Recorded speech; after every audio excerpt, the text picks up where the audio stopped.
सबसे पहली बात, क्राइम न्यूज़ बिहार को और आपकी पूरी टीम को पाठक भाई बहुत बहुत धन्यवाद कि आप एसटीटी की आवाज़ को हमेशा से प्रखरता से उठाएं और आज भी हम लोग की आवाज़ को आप उठाने के लिए तत्पर हैं। क्राइम के बारे में बोल रहे हैं, मैं एसटीटी 19 क्वालिफाइड अभ्यर्थी बंटी कुमार, मैं लगातार इस सरकार और सिस्टम पे सवाल हमेशा करता रहा हूं और निश्चित मांग को लेके, एक सुनिश्चित बहाली को लेके हमेशा लड़ता रहा हूं। लेकिन आज जो मैं क्राइम न्यूज़ चैनल पे आपकी बात को रख रहा हूं, इसलिए रख रहा हूं कि हमारे उन निर्दोष साथियों को, जिस निर्दोष 4 साथियों पर जो केस हुआ, जो संगीन धाराएं लगाए 147, 149, 188 और 353 जो नल वैलेबल सेक्शन था, उस सेक्शन के बिहाफ पे जो केस हुआ, उस केस के रिगार्डिंग हमारा कहना है कि जो 4 साथी हमारे निर्दोष थे, जिसमें एक तो मिस्टर अनिल कुमार, उनका तो कोई रहता ही नहीं अस्थायी, तो कभी इस साइड कभी उस साइड, लेकिन हमारे जो 3 निर्दोष साथी थे, जिसमें एक आमोद किंदमार, अभिनव तिवारी और खुर्शीद आलम, उनका क्या कसूर था? वो सिर्फ और सिर्फ अपनी बहाली को, अपनी नियमावली को मांग रहे थे, लेकिन इस सरकार ने गलत मंसूबा के बिहाफ पे सचिवालय थाना के बाद उनको चालान करके 1 महीना 10 दिन के लिए सलाखों के पीछे धकेल दिया। आखिर मैं पूछता हूँ, बिहार सरकार में क्या नौकरी मांगना यह गुनाह है?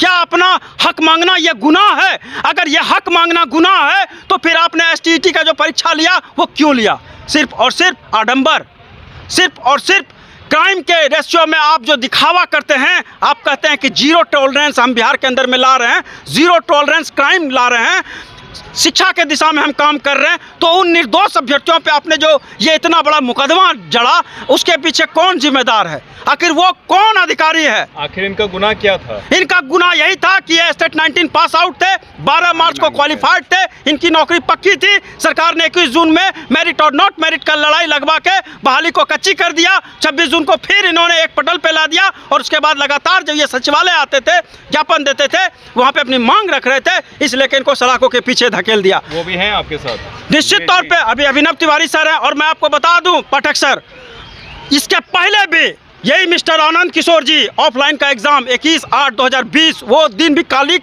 दिन थी। हमारे 10 निर्दोष साथी पे ऑफलाइन के एग्ज़ाम के दौरान में उनके ऊपर केस हुआ, उसमें भी बहुत सारे संगीन धारा, उसमें भी 6 धाराएं लगे थे, जिसमें कई सारे नल अवेलेबल सेक्शन थे। हमारे मजबूत साथियों ने बिहार के 29 जिला के अभ्यर्थियों को कहीं जहां पे जिनके ऊपर केस हुआ, सबको सलाखों के पीछे धकेला गया, सबको बेल करना पड़ा। अभी भी उनका PDF है मेरे पास सर। मैं आपको बता दूं, आखिर ये बिहार सरकार क्यों उन निर्दोष अभ्यर्थियों पे केस करती है?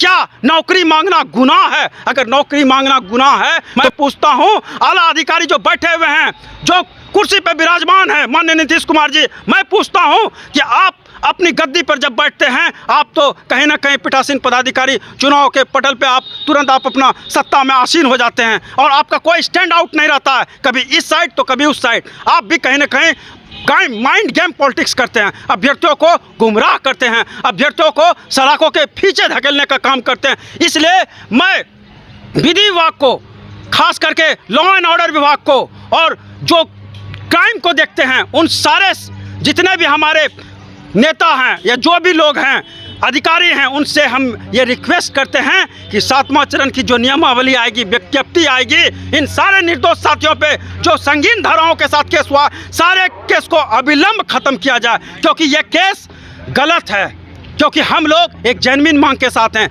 जेन्युइन ज्ञापन के साथ हैं, और यही हमारे अभिनव तिवारी हैं। आप अभिनव तिवारी जैसे सवाल कीजिए और जवाब पूछिए, क्या ये धाराएं इनके साथ क्या वास्तविक रूप में सही था?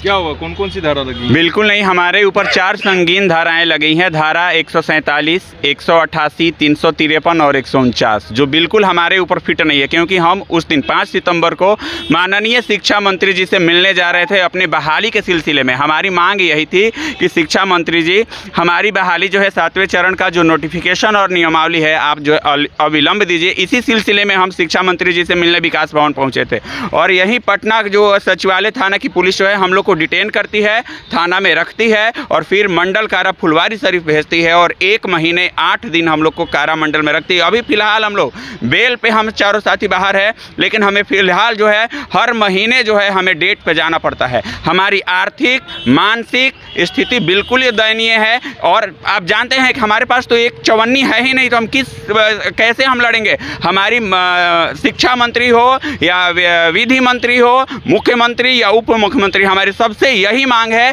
कि आप हमारे केस को अविलंब वापस करें और हमारे जितने भी साथी हैं वो सारे के सारे साथी निर्दोष हैं। हम कोई अपराधी नहीं है, हम अधिकार मांगने गए थे, लेकिन आपके पुलिस ने हमें ज़बरदस्ती डिटेन करके हमें भेज दिया मंडल कारा। लेकिन हम अपनी केस को वापस करने के लिए आपसे मांग करते हैं। आखिर हम बिहार के नागरिक हैं, हम किससे मांग करेंगे?